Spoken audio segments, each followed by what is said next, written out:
Estamos acá de vuelta con José Luis Tapia. Él es economista y va a ayudarnos a tratar de entender un poquito qué está pasando con esta crisis. José Luis, bienvenido al programa. Muchas gracias, Fernando, por la invitación. José Luis, la pregunta se cae de madura. La crisis del gas ha subido los precios hasta de los menús, los taxistas, la gasolina, todo ha subido. A ver, ayúdame a entenderla y que los que nos escuchan y nos ven también entiendan qué es lo que está pasando y cuándo deberíamos volver a la normalidad, si es que volveríamos. Bueno, el gas, al igual que la gasolina, son combustibles. Y esos combustibles son costos en el transporte. Y el transporte es un servicio que está incorporado dentro de todos los productos y algunos servicios. Y cuando este costo sube de precio, entonces se trasladan los precios finalmente. Y lo que hemos tenido es un aumento del precio del gas. Y esto se va a internalizar. Así que todas las personas que han comprado productos y ven que el precio ha subido, hay que asimilarlo con el gas. O sea, claro, porque es un combustible que está incorporado dentro de los servicios de transporte, como decir, papel higiénico. Claro, lo sacan de la fábrica y lo trasladan al... Y eso cuesta más caro, entonces... pero ya dicen que van a restituir el gas, que es más, hoy día anunciaron que ya está conectado de nuevo a la tubería, que hay que empezar a bombear y que para el sábado, como dijo la empresa privada, y repitió el presidente, la empresa privada sí cumple, la estatal no, el 14 hay gas. Es correcto. Pero no es que significa que los precios caen así de golpe, se demoran en bajar. ¿Por qué es eso?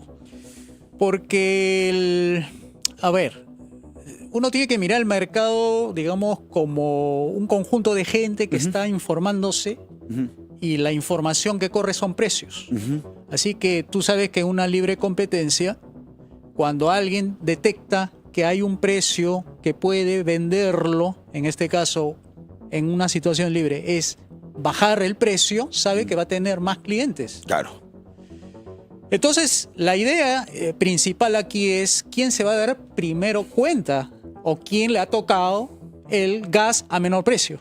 Claro, pero también puede pasar que, por ejemplo, un señor, una señora que nos está escuchando, que tiene su bodega, que acaba de comprar mercadería ayer a precios más altos, si la vende el próximo jueves, va a tener que venderla cara porque la ha comprado cara. O sea, de repente lo fuerzan a bajar los vecinos, le dicen, señorita, ya, peseño, bájeme el precio, pero lo compró caro. Entonces sí es normal, porque salen los políticos comunistas, izquierdistas, a decir, no, los empresarios abusan con los precios. Pero eso no es cierto, o sí hay abuso por determinadas personas. No, por supuesto que no. Los empresarios saben por qué hacen las cosas en una situación de competencia. Saben que si no ponen el precio bajo, se le van los clientes, porque hay otro competidor que lo va a hacer. No quiere perder mercado. Es la presión competitiva lo que va a hacer que los precios bajen, porque van a haber unos que van a bajar más rápidamente que otros. Ahora, de la señora, ese ejemplo de la señora, por ejemplo, yo le sugeriría a la señora que ha comprado una mercadería con el precio alto para la próxima semana, debería jugar un poco con los precios en paralelo. Es decir, si ahorita yo no puedo subir, por ejemplo, el precio del pollo, porque el pollo es un artículo de primera necesidad, puedo trasladar ese diferencial de lo que yo compré con precios altos, o sea, mercadería alta, se lo traslado a otros productos. Ah, claro, ya. Juegue con sus precios. Claro, juega con precios por favor, los comerciantes, los boderos, la gente ellos que está en el mercado mejor que nosotros. Saben más economía. Lo que pasa es que nadie les ha dicho que, o sea, no han pasado por el concepto técnico, pero en la práctica la rompen. No, ellos saben y esto lo que he dicho, eso ya lo saben. Nada más que lo digo para que sepan. Para que lo tengan más claro, por supuesto, claro. ¿No? Y para que entiendan, además, nuestros amigos comunistas, que eso sí no saben nada de economía. Y no hablen barbaridades y confundan a las personas. Pero entonces, esta crisis ha generado aumento de los combustibles, que es transversal a todos los servicios y productos, pero el gas natural principalmente era en Lima, o sea, la distribución de gas natural. ¿Por qué ha subido el precio del gas licuado de petróleo y el gas de los combustibles en otras regiones? ¿Tan centralizados estamos que todo sale de Lima? Bueno, es que está diseñado así la oferta energética, ¿no? O sea, hay un contrato que señalaba que se transportaba el gas de la convención a través de un tubo y debería llegar eso a Pisco. Y eso que se llama Pisco lo deben a su vez distribuir a través de camiones cisternas hacia los puntos donde necesita el mercado.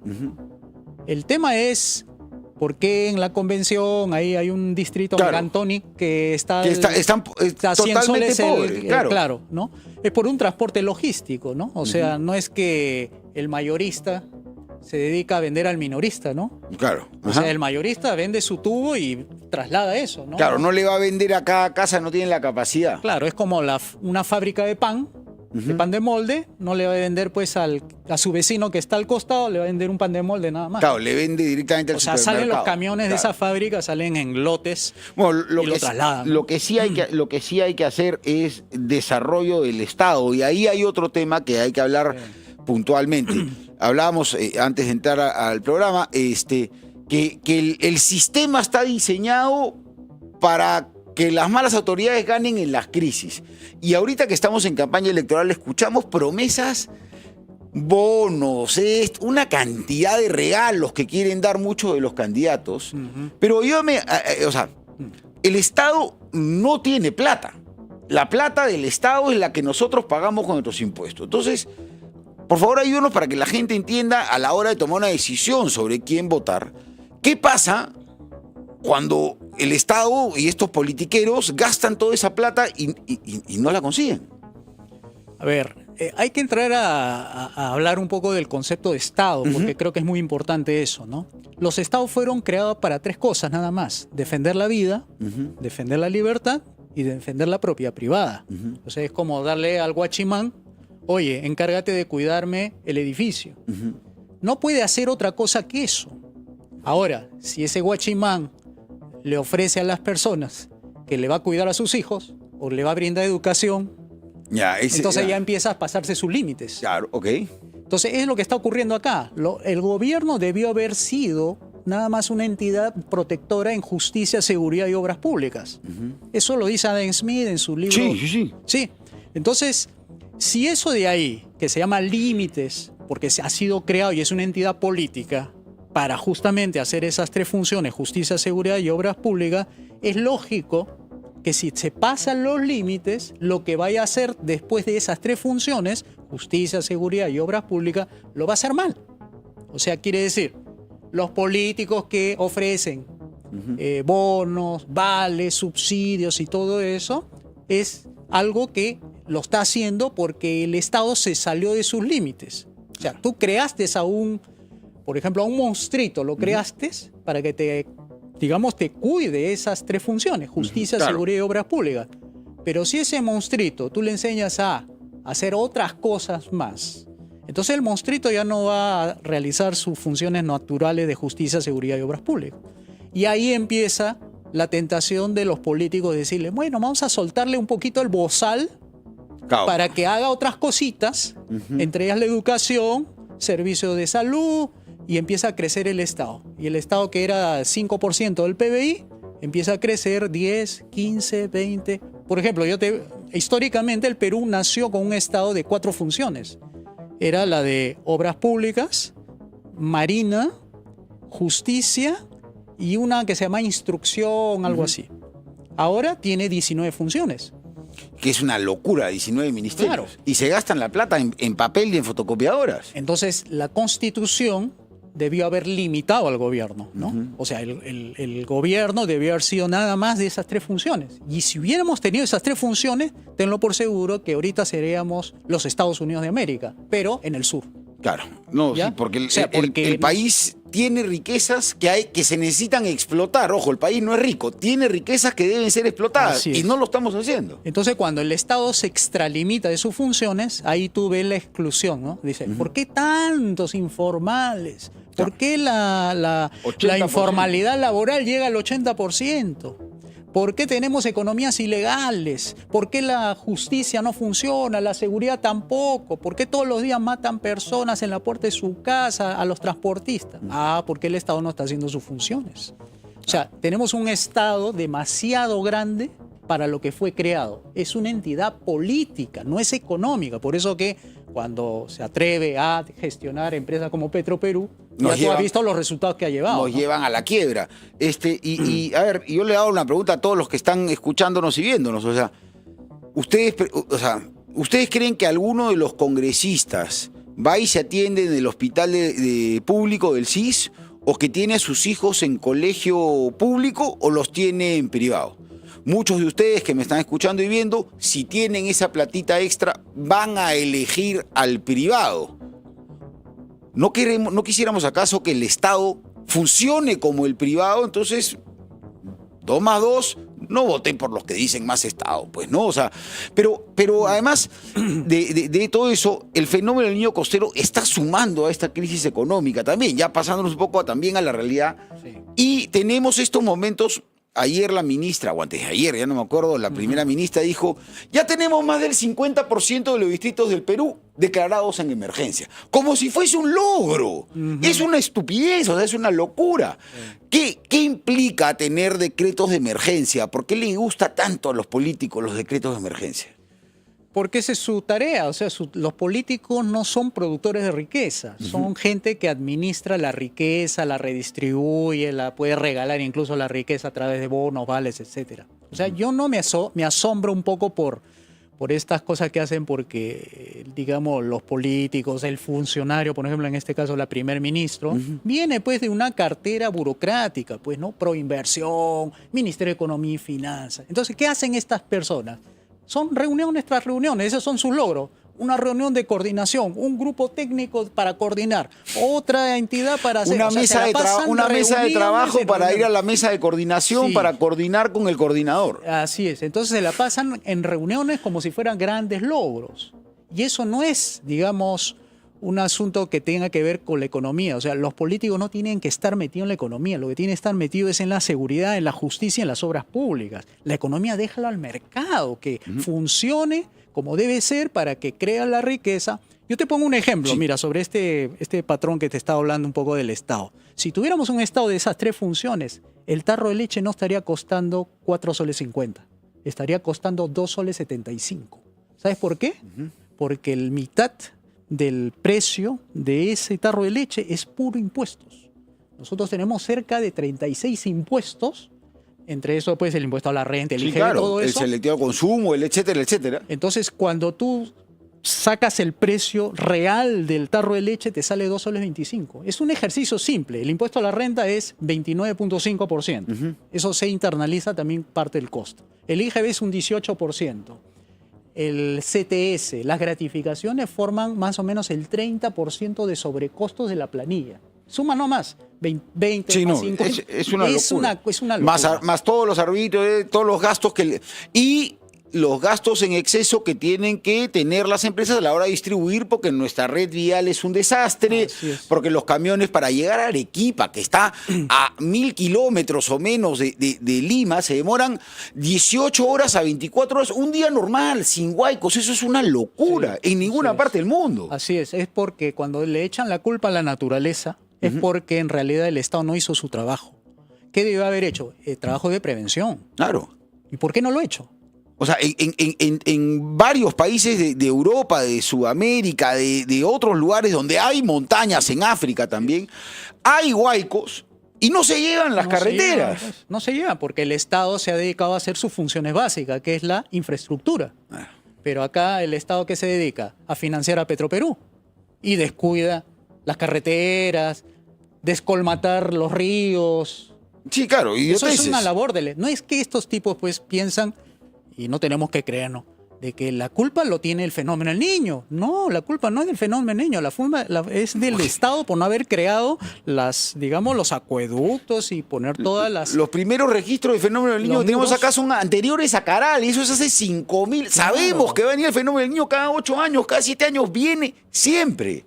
Los hacendados, más o menos en comienzo del siglo XX, se encargaban de hacer los trabajos de reconstrucción en el norte. Cuando había fenómeno del niño, ellos con su propia plata reconstruían sus zonas agrícolas. No era el Estado. Pero el Estado tiene que hacer esa labor. Y hablando de impuestos y temas del Estado, ya no me acuerdo si fue el programa ayer o anteayer, discutía acá con un invitado, que hablaban del tema de que la gasolina La gasolina cuesta lo que cuesta porque estamos pagando por la porquería esta que hizo Llanta Humala con Oder, ya no me acuerdo cuál de los que se agarró, de Talara. O sea, me decían que cuesta $1 más por galón, más o menos, la gasolina, simplemente por el hecho de salvar a Petroperú. Sí, sí, hay sobrecostos, porque tú sabes que dentro del impuesto que hay a la gasolina hay el impuesto selectivo al consumo. Ahí hay un 30% adicional al precio de la gasolina por el IGB. O sea, sale una cosa de $1 y se convierte en $3, $4. O sea, una gasolina no debería estar costando más allá del precio internacional. No debería, además, no sobre debería. todo si tenemos acá la refinería, si tenemos acá también de acá del Perú sacamos nuestro propio petróleo, que además está bastante descuidado también, ¿no? No, es que el Estado no está para hacer esas cosas, no, ni siquiera para hacer negocio, ni para hacer APP, nada. El Estado tiene que dedicarse a lo que siempre debió haberse quedado, que es la justicia, la seguridad y obras públicas, porque de esa manera las personas serían más ricas de lo que son ahora. Ese ejemplo nada más que te puse, el del tarro de leche, aplícalo al resto de la economía, porque así como yo te he puesto el 50%, ocurre lo mismo para el pan, los fideos, la gasolina. O sea, la cerveza podría costar $1. Podría costar la mitad. ¿No? O Ahí sea, estamos llegando. estamos hablando de la mitad que la podría hacer que la gente sea más rica con su mismo sueldo. No necesita subirle 50% más. Hacemos caer los precios, eliminando los impuestos, estos 35, y quedándote con uno, y la gente puede ser 50% más rica. Bueno, eso es lo que tienen que escuchar y entender, amigos, entender. O sea, la economía, el Estado no tiene plata, no la puede inventar y cuando la fabrica, ya vivimos esa época, ustedes de repente son muy jóvenes, de Alan García en lo del 85 al 90, la hiperinflación donde cobrabas tu sueldo, yo no, mi viejo cobraba su sueldo, y al día siguiente, si no lo habías gastado, ya no servía para nada. A mí me regalaban los billetes de verdad para que juegue, porque no servían para nada 3 días después, y le seguían sumando ceros a los intis. Sí, eso es cierto. Yo también no trabajaba, sino era practicante en el Instituto Nacional de Estadística y me daban así, de esta cantidad de billetes de 50 soles, Claro. 50 intis era. Y servía nada más para el pasaje de la semana. Había que cargarlos en mochila. Éramos millonarios pobres. Claro, porque tenía 7.000 millones, una persona tenía 7.000 millones de intis y alcanzaba para un caramelo limón y alguna otra cosa más. Y el pan que era 20.000 intis, valía el pan. Una locura, José Luis. Pero ya ahorita se nos acaba el tiempo, pero ¿qué mensaje le das a las personas que nos escuchan que están hartas, seguro, de la política? Lo hemos dicho siempre. Pero ¿en qué se deben fijar a los candidatos que van no solamente a presidente, sino también a diputados y senadores? ¿Qué cosas les tienen que decir? Ya, no analicen todo. Pero si dicen tal cosa, salten, griten y digan por de ninguna manera. ¿Cuáles son las banderas rojas? Buena pregunta has hecho. Yo diría, escuchen a los candidatos y exíjanle que hagan reformas de libre mercado en el Perú. Si hacen reformas de libre mercado, es decir, achicar el tamaño del Estado, quitar impuestos por donde se pueda quitar, desregular la economía, privatizar las 110 empresas públicas, eliminar 20.000 leyes malas, van a ver cómo el Perú cambia de la noche a la mañana. O sea, que hay que buscar Un candidato que diga, voy a hacer reformas liberales, las que faltan, las que no lo completó Fujimori en los 90, yo lo voy a completar, voy a hacer que el Perú sea como Singapur, como los países más ricos, porque los países más libres del mundo son los países más ricos del mundo. y el que diga voy a cortar ministerios, por ese hay que votar. Claro, por supuesto. El que diga hay que tumbar impuestos, por ese hay que votar. Claro, porque esa persona que diga eso está creando a la vez, con la reforma económica del libre mercado, muchos puestos de empleo que los propios empleados públicos se van a querer pasar al sector privado porque le van a pagar mejor que lo que le pagan en el sector estatal. Oh, y un ejemplo de un candidato que hizo eso y lo está cumpliendo es Javier Milei en Argentina, que ha reducido la pobreza, hay más plata para todos. Las recetas funcionan cuando tienen lógica. ¿Por quién no hay que votar? Por el que dice más Estado. Así es, más regulación, más impuestos, más subsidios, más vales. Más Estado, para hacer más Estado, más ministerios, más cosas, más esto de acá, más esto de allá. Cada vez que un político eso, señores, se lo va a cobrar a alguien. Y cuando digan, le voy a poner impuesto a la sobreganancia a los ricos, tarde o temprano eso les va a costar a ustedes. José Luis, ya se nos acabó el tiempo. Un último mensaje para que los ciudadanos estén atentos a lo que puede pasar esta semana con la crisis del gas. Bueno, no hay que perder la calma, eso es lo primero, no se desesperen, esto va a bajar mientras que haya libre mercado, mientras haya libre competencia, todo lo que sube baja, ¿no? Bueno, José Luis, muchísimas gracias. Ha estado con nosotros José Luis Tapia, él es economista y ya escucharon, amigos.